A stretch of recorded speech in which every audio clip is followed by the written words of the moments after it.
Buenas tardes, jóvenes. Bienvenidos a esta segunda sesión en la cual explicaremos algunos de los elementos fundamentales para entender el teatro del siglo de oro español. Como bien hemos visto a lo largo de todo este ciclo escolar, literatura 1, lo que llevamos de literatura 2, todos los productos literarios están atravesados por diversas coordenadas que ayudan a determinar el contenido que hay en ellos. Nosotros hemos hablado acerca del contexto, de cómo el contexto, es decir, estas condiciones que rodean al artista, al creador,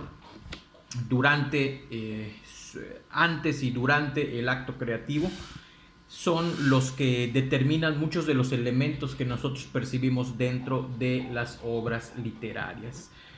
En ese sentido, pues recordar que estas dimensiones son diversas, es decir, dentro de una obra literaria nosotros podemos encontrar influencia de carácter político, influencia de carácter económico, influencia de las corrientes estéticas que estaban de moda en esos momentos, o incluso la propia obra literaria puede ser un punto de partida a partir del cual se empiezan a criticar modelos estéticos anteriores. ¿Okay? Hay ese debate también dentro de las obras literarias.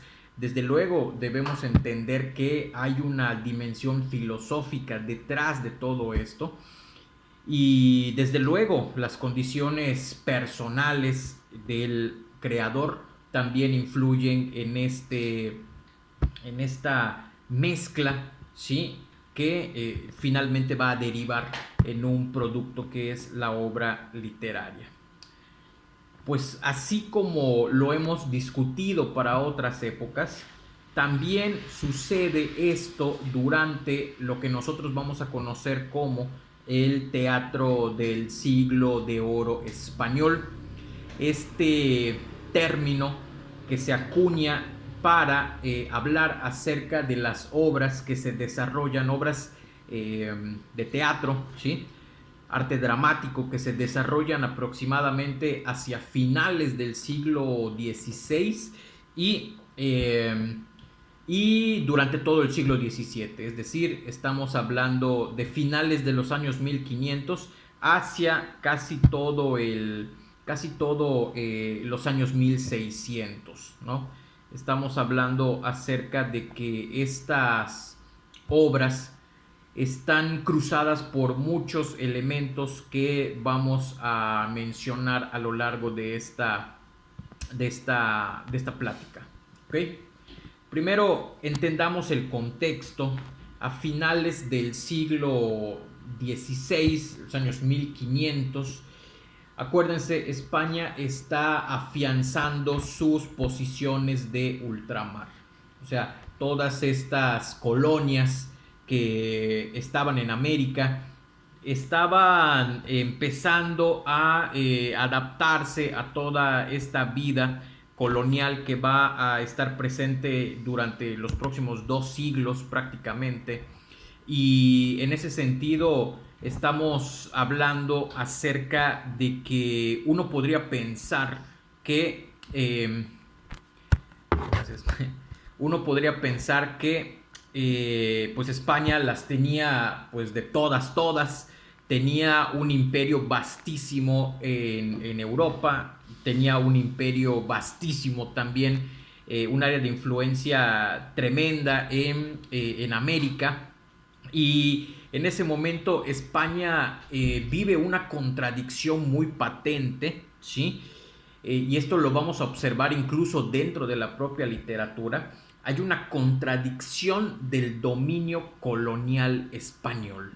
O sea, mientras que por un lado en América, España es vista como una gran potencia que a partir de un acto de fuerza, de valentía, logra culminar la empresa de conquistar esta parte del mundo. Por otro lado, dentro de la metrópoli, dentro del el corazón del Imperio Español, se están viviendo situaciones gravísimas. Hay mucha pobreza, hay sequías, hay hambrunas, hay una gran cantidad de problemas políticos y sociales que van causando una efervescencia dentro de la propia metrópoli, que supondríamos nosotros que si tuvo el poderío para gobernar con mano de hierro esta parte del mundo, supondríamos que dentro del propio imperio español, dentro de la propia capital, encontraríamos prácticamente la vida solucionada, y eso no es así. De hecho, por ejemplo, se habla de una supremacía en ultramar, pero también dentro de la propia metrópoli encontramos una debilidad económica patente. Y evidentemente, al tener estos problemas de carácter económico, el gobierno del imperio dentro de su propio corazón, vamos a llamarle así, empieza a experimentar una crisis de legitimidad política, ¿no? Porque no puede ser posible que estemos gastando recursos para mantener las colonias de ultramar, las colonias americanas, pero nos estemos muriendo de hambre aquí. Pero la gente observaba que esta situación de carácter social los golpeaba únicamente a ellos, mientras que la nobleza, mientras que las cortes, la vida de la monarquía, pues no tenía tantos problemas que digamos, como había sucedido a lo largo de bastantes siglos en Europa, el pueblo pobre y la monarquía pues dándose la gran vida con las riquezas que provenían de las colonias de ultramar y obviamente pues lo propio que podían producir dentro de las fronteras de la metrópoli. En ese sentido, hay dos obras literarias que nos ayudan mucho a comprender este panorama. Lazarillo de Tormes, por un lado, creo que ya hemos comentado acerca de esta novela en alguna ocasión, esta novela de picaresca, en la cual un niño empieza a descubrir su suerte, ¿ok?, frente a un mundo que le es hostil. Su propia madre, debido a la extrema pobreza en la que vivían, decide apartarlo de la casa, lo deja encomendado con una persona con la consigna de que esta persona lo crezca y le ayude en su educación. No educación en cuanto a ir a la escuela, porque esto es impensable en ese momento, sino en cuanto a su educación como persona, ¿sí? Que sepa desenvolverse en el mundo, pues. Hablamos de esta obra porque nosotros observamos en ella muchos de los comportamientos de las clases sociales menos privilegiadas, las clases sociales bajas, cómo el hambre se convierte en un gran motor que empieza a distribuir fuerza y a mover los engranes de estos seres humanos, precisamente en esta condición de pobreza, para tratar de proveerse, aunque sea el alimento básico para subsistir día con día. Otro tanto vamos a ver poco antes de esto, lo vamos a observar en La Celestina, una obra de Fernando de Rojas. En La Celestina, que se puede considerar que es algo así como que una influencia quizá que tuvo Shakespeare para escribir Romeo y Julieta, un antecedente pues. Nosotros observamos un amor entre los dos, se supone que son los protagonistas. De hecho, la obra se llama La Celestina o la tragicomedia de Calixto y Melibea. Calixto y Melibea son dos personajes de clase social privilegiada que se enamoran y aparentemente el gran problema existencial que tienen es que no pueden consolidar su amor. Entendiendo por esto sí la noción del amor romántico que posteriormente se va a desarrollar en la literatura, sí, pero también y hay un evidente, muy patente, un elemento que es el de la sexualidad. Entender que esta consolidación del amor también tiene que ver con el propio acto sexual. Pero mientras que estos dos chavos de clase privilegiada están sufriendo el uno por el otro y viceversa, la una por el otro, están en su burbuja pensando que el principal problema de la vida es cómo consolidar su amor. Debajo de todos ellos, Celestina, las chavas que trabajan con Celestina y los sirvientes de Calixto empiezan a urdir toda una trama impresionante para tratar siempre de salirse con la suya. Estos sirvientes de clase baja están intentando pues rescatar lo que ellos pueden, jalar agua para su molino, digamos, a partir de este enamoramiento que experimentan Calixto y Melibea. Cada uno de ellos quiere ayudar a Calixto o a Melibea en su caso para tratar para ver qué beneficios pueden salir a partir de ello, y entendamos beneficios económicos más que nada. Celestina es descrita en la obra como una hechicera, como una vieja bruja, una puta también. Se emplea por allá el adjetivo, pues, y que está especializada en las artes del amor, entendiendo por ellas hechizos, pócimas y toda una serie de menjurjes que pueden ayudar a servir a consolidar el amor que pues, en este caso, el que vaya con ella tuviera oportunidad de pagar sus servicios para hechizar de algún modo a la persona que le gustaba. En ese sentido, experimentamos a través de la literatura esta preocupación de las clases sociales populares, menos privilegiadas, bajas, llámenle como quieran, por tratar de poder conseguir algún sustento, ya sea la propia comida, en el caso del Lazarillo, o dinero, ¿sí? En el caso de la Celestina.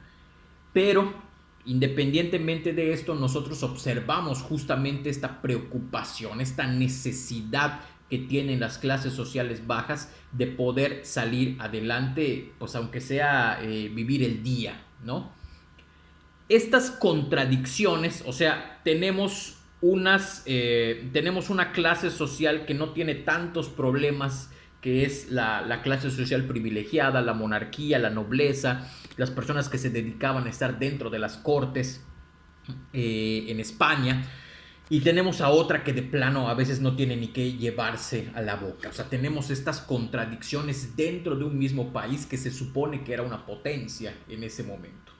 Anéxale a esto el hecho de que España, para poder mantener esa supremacía en Europa, necesitaba pelear con otras naciones. Entonces se dice que mucha de la riqueza que se extrajo en oro, en plata, productos agrícolas, entre otras cosas, que llegaron de América hacia España, mucho de ese capital realmente fue dilapidado, sí, en la vida lujosa de las cortes, pero sobre todo en las luchas internacionales que España tenía contra pues otros reinos, ¿no? Para tratar de mantener su supremacía en Europa, pero también lo que pues España no fue la única que vio que dentro de los países, de las colonias que habían conquistado, habían muchísimos recursos naturales que podían utilizar. Así que América se convirtió en una zona de interés para todas las grandes potencias europeas de ese momento. Bueno, entonces entendamos, en cuestión política tenemos esta bronca gigantesca, ¿ok? En materia económica ya comentamos algo. Y viene otro de los grandes ingredientes que van a dar pie al teatro del siglo de oro español, jóvenes. Y este evento es el de la reforma religiosa. En 1525, si no estoy mal, en Alemania, Martín Lutero encabeza un movimiento que se va a llamar el movimiento protestantista, porque Martín Lutero se da cuenta de que la religión había sido utilizada durante muchos siglos para manipular a la gente, mientras que las personas que se dedicaban a ella, llámese sacerdotes, clérigos, el propio Papa, incluso menciona por allá este señor, Lutero, se dan cuenta de toda la corrupción que está desde las más altas esferas de la iglesia hasta el cura de la parroquia. Están completamente envilecidos por la corrupción, y obviamente él entiende que la salvación o que el mensaje que se quería dar a partir de la religión no podía provenir de estas personas. Entonces Lutero pega en una de las grandes catedrales de Alemania, no sé la ciudad específicamente, pega lo que le llaman las 95 tesis, los 95 puntos que debían llevarse a cabo para efectuar una reforma de fondo dentro de la religión, para que se convirtiera en un vehículo a través del cual la gente empezara realmente a que la religión les fuera útil para mejorar tanto en su vida personal como en su vida social con los demás. En ese sentido, pues muchos países europeos, sobre todo la parte de Europa del Norte, los países nórdicos, llamaríamos así, piensen en Alemania, pensemos en lo que es actualmente Suecia, Bélgica, o sea, esa parte que nosotros incluso el día de hoy consideramos que es de la parte más avanzada que existe en Europa, los llamados países de primer mundo, pues muchos de ellos empezaron a abrazar estas ideas religiosas porque les permitían más apertura inicialmente para comprender todo lo que estaba inmerso dentro de la Biblia, ¿sí? Acordémonos, y si tú perteneces a alguna religión o sea, no cristiana, pero no católica, sí, porque, bueno, incluso el catolicismo es cristianismo, pues, porque creen en Cristo. Seguramente tú, en los servicios que tienes, en los servicios religiosos que tienes, la Biblia es una parte importante, y que tú incluso como adolescente puedes tomar el día que quieras y te pones a leer y te pones a interpretar lo que la Biblia dice, ¿no?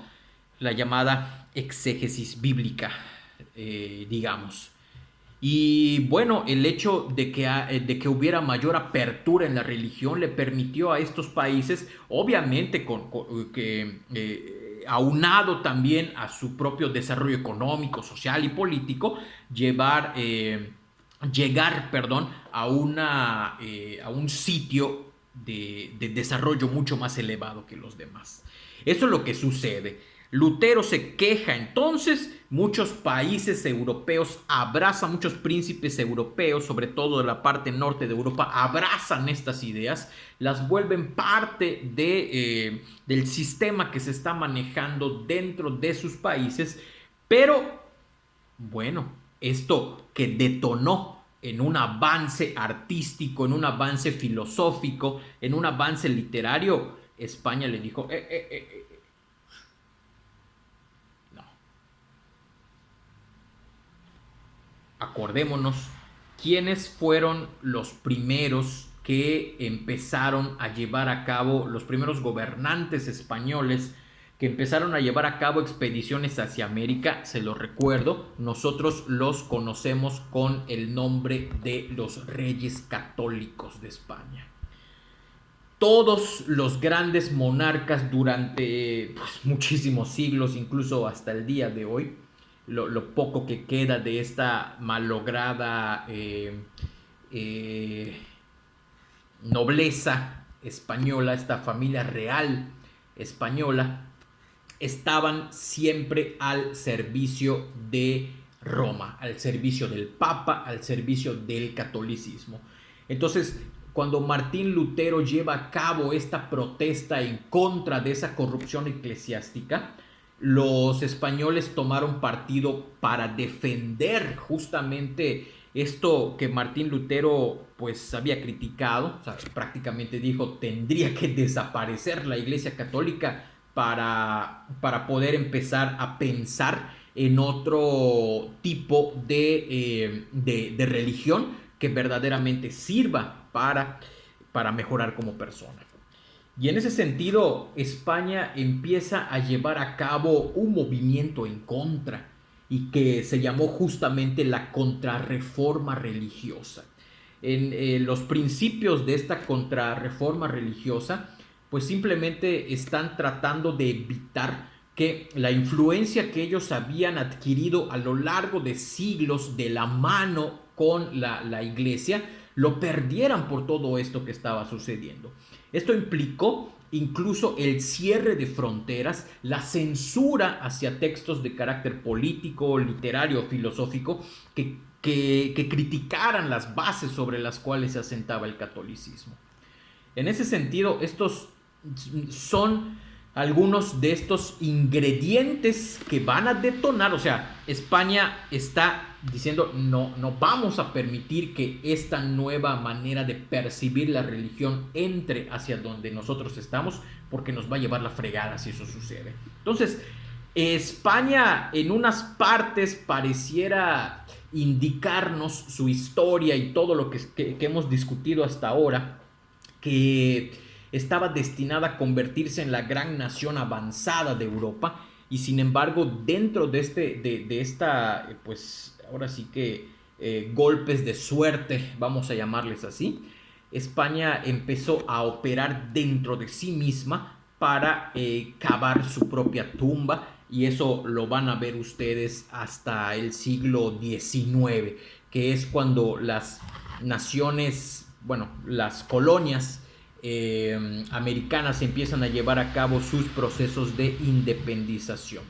O sea, España prácticamente no supo cómo llevar a cabo un plan de desarrollo que le permitiera avanzar y convertirse en una potencia real, y no en una potencia de pies de barro. Es decir, una potencia, o sea, con toda la facha de ser una potencia, pero en el fondo, pero en la base, no tenía lo suficiente, ni social, ni política, ni económicamente, para sostener todo el peso, y al final de cuentas esto terminó por colapsar, como ustedes ya vieron en historia, pues en historia de México, ¿no? Del siglo XIX, yo creo, ¿no? Ah, bueno, y en historia del segundo semestre, creo que ven historia de la colonia, una cosa así, ¿no? Ahora, todos estos ingredientes que acabamos de discutir hace unos momentos empiezan a gestar un nuevo tipo de obra literaria, dramaturgia específicamente. Esto es curioso, porque después de lo que nosotros hablamos acerca de Grecia, uno pensaría que el teatro se convirtió en un género literario que no iba a ser olvidado jamás. Y es que efectivamente nosotros hablamos únicamente de lo que sucedió con la tragedia griega. Tuvimos esa clase hace unos días, y este éxito también lo tienen las comedias griegas. Y cuando los romanos conquistan Grecia, también ellos empiezan a generar toda una tradición teatral, ¿sí? Por ahí tenemos figuras como Terencio, por ejemplo, que van a ser cumbres en el teatro latino, ¿sí? Y uno pensaría que como la Edad Media, que es la siguiente etapa después de lo que sucede con el colapso del Imperio Romano, uno pensaría que con todos estos ingredientes el teatro iba a seguir una especie de continuo, ¿sí? Continuo, o sea, no iba a haber un olvido del teatro como género literario, y sin embargo lo hubo. Yo tengo por allá una idea, una hipótesis que pudiéramos comentar, y es que en su esencia, así como lo hablamos nosotros en la sesión anterior, Aristóteles decía que que el teatro no era otra cosa que la representación, que la imitación, ¿ok?, de las acciones llevadas a cabo por seres humanos. Y no lo sé, muy posiblemente durante la Edad Media, que es un periodo en el cual el teatro, las artes en general están subyugadas de algún modo por la vertiente religiosa. O sea, casi todo el arte está obligado a hablar acerca de la religión, muy posiblemente por su carácter ficcional y de representación. El teatro, a lo mejor dentro de la mentalidad de los literatos de la Edad Media, o de buena parte de la Edad Media, quizá una obra de teatro que no hablara acerca de Dios y de la religión pudo haber sido considerada como un sacrilegio, ¿sí? O incluso yo no me imagino, dentro de esta religiosidad tan acendrada que existía en la Edad Media, que un dramaturgo se atreviera a representar a Jesús como tal, ¿no? ¿Sí? O pensar en representar a Dios, por ejemplo. Cosa que en el teatro griego sí existe. En el teatro griego, me acuerdo ahorita, por ejemplo, de una obra que se llama Prometeo encadenado, que los dioses juegan un papel central. De hecho, el propio Prometeo es un dios antiguo, un titán, y es el personaje protagonista. Yo no me imagino que en la Edad Media alguien tuviera el valor como para escribir una obra que representara a Jesús, ¿sí?, en las andanzas que tuvo. Obviamente eso ya lo podemos ver incluso hasta el día de hoy, las pastorelas y bla, bla, bla, pero en ese momento quizá no era no era una idea apropiada llevar a cabo eso. Hay un conservadurismo muy, muy cañón en cuanto se refiere a la religión en España. Y bueno, posiblemente, insisto, algunos artistas hayan optado por no escribir, por no pintar o por no componer música que no tuviera como eje rector lo que la religión planteaba. ¿Ok? Dentro de todo esto, estas limitantes que existían dentro de la Edad Media, tenemos a un personaje muy importante que es Juan de la Encina, que se considera el patriarca del teatro español renacentista. Él está escribiendo a finales del siglo XV, 1496, por aquí tengo el dato, que escribe 8 églogas dramáticas de carácter religioso o cortesano, ¿sí?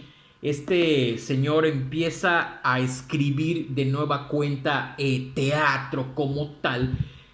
Muchas de sus obras están guiadas todavía por esta cuestión religiosa de la que acabamos de platicar, y sin embargo en algunos momentos se daba la oportunidad de escribir piezas que hablaran acerca del llamado amor pastoril, el amor en el campo, conectando esto con la gran tradición de la poesía bucólica que vamos a encontrar en Roma sobre todo.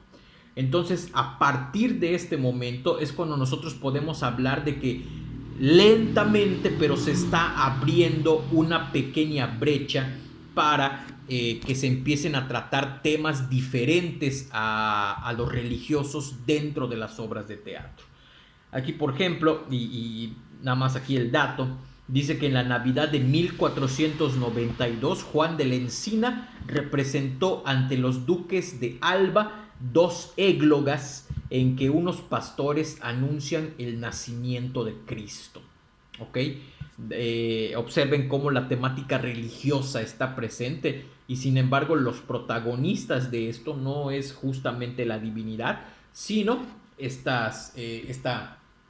estos pastores que se van a encargar de llevar la buena nueva, que de algún modo se conecta con lo que tú y yo el día de hoy conocemos como las famosas pastorelas. Casi un siglo después vamos a encontrar la figura de nuestro muy querido Juan Ruiz de Alarcón. Con Juan Ruiz de Alarcón ya empiezan a traducirse a la literatura dramática todas estas contradicciones que nosotros hablamos en nuestro bloque anterior sobre sobre el barroco, ¿no? Esta época que le tocó vivir también a Sor Juana Inés de la Cruz. Juan Ruiz de Alarcón es uno de los autores que empieza a percibir este ambiente de pesimismo que se está generando durante el periodo barroco, porque muchas de las certezas, incluida la propia fe en la religión, empiezan a perderse debido al avance implacable del conocimiento científico en Europa. O sea, lo que podríamos llamar el conocimiento científico de esa época, el pensamiento filosófico que están poniendo en duda muchas de las cosas con las cuales todas estas personas habían crecido, y a partir de la destrucción de estas piedras que le daban sustento a muchas ideas, empieza el barroco a generar toda una preocupación, una angustia existencial, porque no únicamente representó la caída de la religión en cierto grado, sino que esto llevó a replantear muchos de los pensamientos filosóficos e intelectuales e incluso literarios de la época. Juan Ruiz de Alarcón tiene una obra, Juan Ruiz de Alarcón, dentro de lo novedoso que representa en sí mismo su teatro, tiene una obra que es una de las más conocidas, que se llama La Verdad Sospechosa, y en esta obra, La Verdad Sospechosa, nos empieza a hablar acerca de que pareciera ser la moraleja de la historia, que dentro de este mundo donde las certezas están desapareciendo, donde los grandes pensamientos, grandes ideas que uniforman el pensamiento de la época están desapareciendo o se están volviendo porosos, o estamos quitando nuestra fe en cosas que antes creíamos que eran sólidas, lo único que nos queda es tratar de mantener siempre las virtudes y tratar de alejarnos de los vicios de la época. La Verdad Sospechosa, como su nombre indica, es una obra que habla acerca de cómo hay que alejarnos de las cosas que aparentan ser verdades tremendas, pero que al final de cuentas no son más que mentiras disfrazadas, y que hay gente que siempre va a tratar de guiarnos por esos caminos de la mentira, ¿sí? Y debemos saber identificarlas para escapar a tiempo de ellas. Y sin embargo, insisto, Juan Ruiz de Alarcón es una de estas figuras que empieza a experimentar esta crisis filosófica existencial acerca de lo que está sucediendo en el periodo barroco. El periodo barroco es un momento en el cual el arte está en un esplendor inmenso, pero producto justamente de esta preocupación que tienen los seres humanos.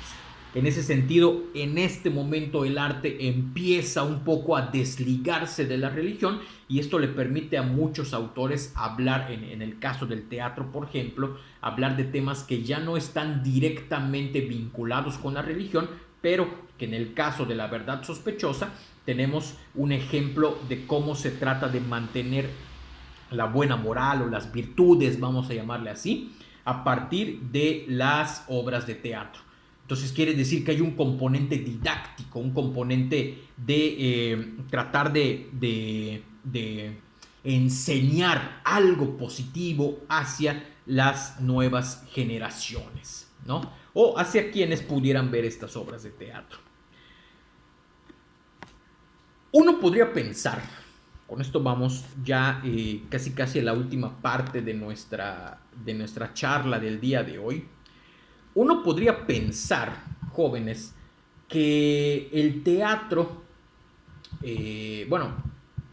paréntesis, habíamos explicado en la sesión anterior cómo el teatro de Grecia surge, pues sus primeros indicios, sus primeros elementos no aparecen justamente en la capa intelectual de Grecia, sino que aparece en el campo. O sea, hagan de cuenta que algunos elementos son tomados del campo, se reformulan dentro de estos círculos intelectuales y llegan a los teatros, las obras dramáticas llevadas a cabo por estas personas, ¿no? Esquilo, Sófocles y Eurípides como los grandes trágicos del mundo griego. Entonces, bueno, y a partir de eso, al ser, digamos que en el teatro griego, al ser aceptado por el gobierno, el teatro en Grecia empieza a ser presenciado por todas y cada una de las capas sociales de ciudadanos libres que existían en la Grecia de la época. Se convierte en algo que era para todos, un espectáculo pues hasta cierto punto democrático en la Grecia de esta época. Ahora, varios siglos después, con lo que nosotros estamos planteando acerca del siglo de oro español, resulta ser que hay esto es muy interesante, porque resulta ser que muchos de los escritores dramáticos que están componiendo obras de teatro en esta época, pues al no tener un espacio como tal para ejecutar sus obras, o sea, no había teatros como tales. Los teatros en España, por ahí andaba leyendo que los teatros formales, pensemos en un Peón Contreras para que tengamos una idea, aquí en Yucatán.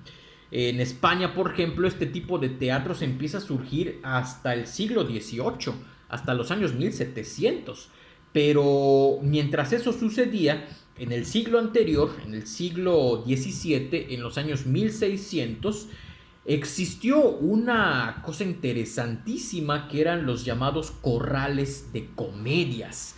Haz de cuenta que en los patios de las grandes vecindades siempre hay como que una especie de, llamémosle, de plaza cívica, no sé cómo llamarle específicamente a ese, como una especie de patio, por ejemplo.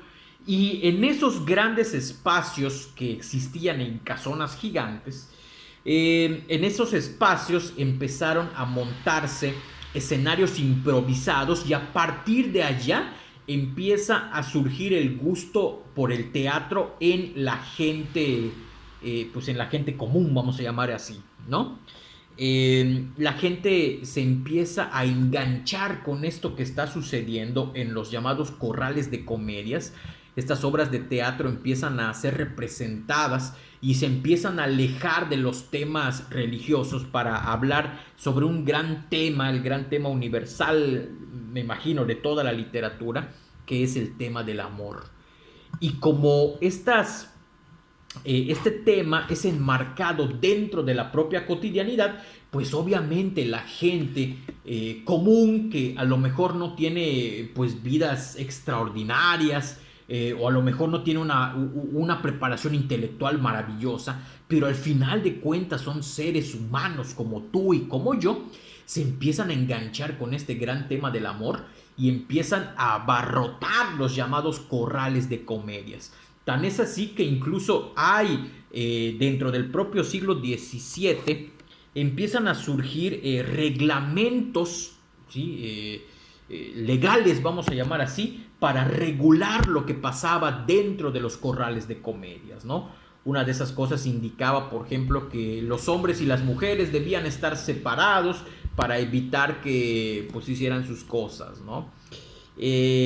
Pero obviamente nosotros sabemos que a mucha gente les vale madre ese tipo de reglamentos, así que me parece que el teatro, las gradas, las tribunas, esos corrales de comedia se convirtieron en un lugar de socialización muy importante del teatro, y tan importante que incluso los propios gobernantes empezaron a patrocinar este tipo de eventos. Y incluso hay algunas fuentes que nos hablan sobre que algunos nobles, algunas personas pues así de clase alta, iban a estos patios simples de vecindades para observar algunas de las obras que a ellos les gustaban. Obviamente esto se fue refinando, estos corrales de comedias brincaron de los patios de las vecindades hacia las plazas públicas. Haz de cuenta que en la plaza central de Mérida monten un teatro improvisado y que, bueno, incluso en ese espacio puedan convivir no únicamente la gente de clase alta, sino también estas personas que tienen una posición social menor, vamos a llamarle de esa manera, y están conviviendo ahí a través de esta manifestación artística. Muy interesante, por cierto. Bueno, habíamos hablado hace unos minutos acerca de esta dualidad, o no más que dualidad, una contradicción en el espíritu de los creadores literarios de la época y de los creadores artísticos en general. Por un lado, ¿sí?, hay una tendencia, y esto es muy importante que nosotros lo pensemos de esa manera. Todo cambio hacia adelante va a tratar de ser frenado por una inercia hacia conservar las tradiciones y el espíritu que se han mantenido y que le dan sentido a una buena parte de lo que la población piensa. Es decir, todo cambio hacia adelante va a experimentar una fuerza que va a tratar de detenerlo, ¿no? Eso creo que tú lo has visto al día de hoy y muy posiblemente incluso hasta dentro de tu propia familia. Pero bueno, esto mismo pasa en cuanto a la creación literaria. No es muy ajeno el acto creativo de un escritor, no es muy diferente a lo que tú y yo experimentamos en ese sentido. Hay tendencias hacia adelante, pero también hay tendencias hacia mantener lo que ya existe. Y este mismo pensamiento, estas mismas contradicciones se empiezan a presentar dentro del acto creativo de los dramaturgos del siglo de oro español.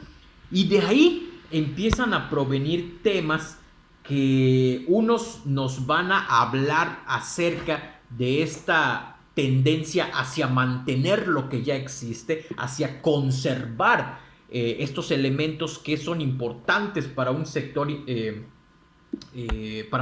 de la población, pero también vamos a encontrar temas que tratan de salirse de estas normatividades que ya habían estado reguladas y que mantenían el sentido a la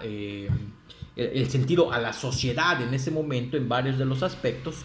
Y incluso vamos a ver que conviven dentro de una misma obra del teatro del siglo de oro español. Vamos a ver cómo conviven estos elementos también.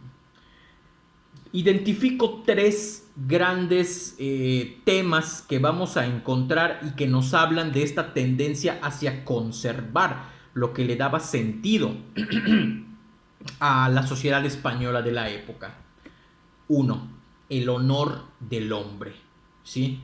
Un hombre no puede ser insultado, no puede ser vejado en sus posesiones, en su persona, o incluso no puede ser burlado por nadie, no puede ser engañado por la mujer, porque se les hiere este honor y el hombre tiene que recuperar su honor. El honor es uno de los elementos clave que nos ayudan a entender la sociedad española de la época.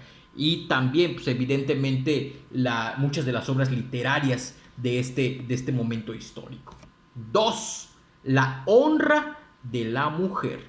La mujer únicamente puede tener ojos para su futuro marido